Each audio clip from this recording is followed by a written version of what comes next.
Bonjour, nous allons répondre aujourd'hui à une question que tout employeur se pose à l'embauche d'un futur salarié. Combien le payer pour le travail qu'il fournit? Mieux vaut ne pas négliger cette question, le salaire fait partie intégrante de ses motivations. Pour vous, particulier employeur, quel niveau de rémunération proposer à votre futur assistant personnel?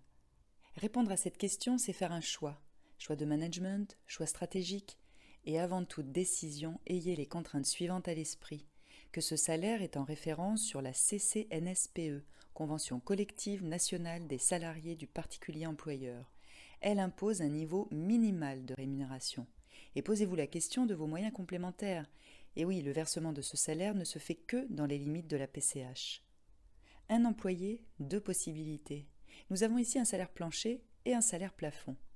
Il s'agit de proposer un niveau de rémunération satisfaisant pour le salarié, autrement dit un salaire pratiqué sur le marché des services à domicile. Alors, salaire plancher ou salaire plafond? Quels sont leurs enjeux respectifs? Le salaire plancher, il est imposé par la convention collective, il est équivalent au SMIC, il est donc peu attractif. Il peut limiter le recrutement aussi. Quelqu'un avec de nombreuses années d'expérience se contentera difficilement d'un faible niveau de salaire. Mais, parce qu'il y a toujours un mais, son avantage est qu'il laisse la possibilité d'absorber un coût supplémentaire imprévu. La fin d'une exonération de charges patronales comme en 2011, ou plus récemment, la suppression de la déclaration au forfait pour les particuliers employeurs. Ce salaire plancher permet aussi de garder une marge de manœuvre pour augmenter votre assistant personnel et par la même occasion valoriser la qualité de son travail. Passons au salaire plafond. C'est le salaire le plus élevé que vous pouvez proposer avec votre PCH. Il est donc attractif. Et la valorisation du poste est, par la même occasion, assurée. Il vous donne la possibilité de recruter des profils diplômés et expérimentés, adaptés au mieux à vos besoins spécifiques. On n'y coupe pas, là aussi il y a un mais. Offrir ce salaire plafond ne permet plus, par la suite, d'augmenter votre assistant personnel. Et il peut entraîner un reste à charge au moindre changement législatif. Comme vous l'aurez compris, il y a des avantages et des inconvénients dans chacun des deux cas. Alors quelle bonne réponse? Eh bien, il n'y en a pas.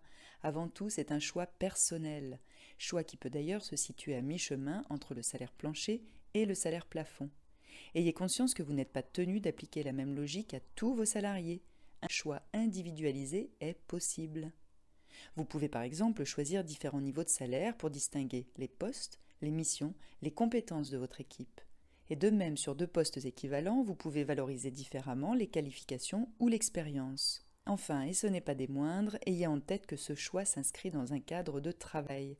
À ne pas négliger. Le salaire est une chose, l'environnement professionnel en est une autre.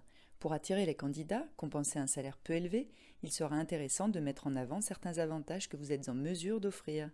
Par exemple, un CDI à temps plein, 174 heures par mois, chose plutôt rare dans le secteur des services à la personne, le remboursement des frais kilométriques, la non-déduction des repas, ou bien une organisation du travail où le salarié et vous-même y trouveriez votre compte. Il y a sans aucun doute d'autres éléments sur lesquels vous pouvez jouer qui mettront en valeur le poste proposé.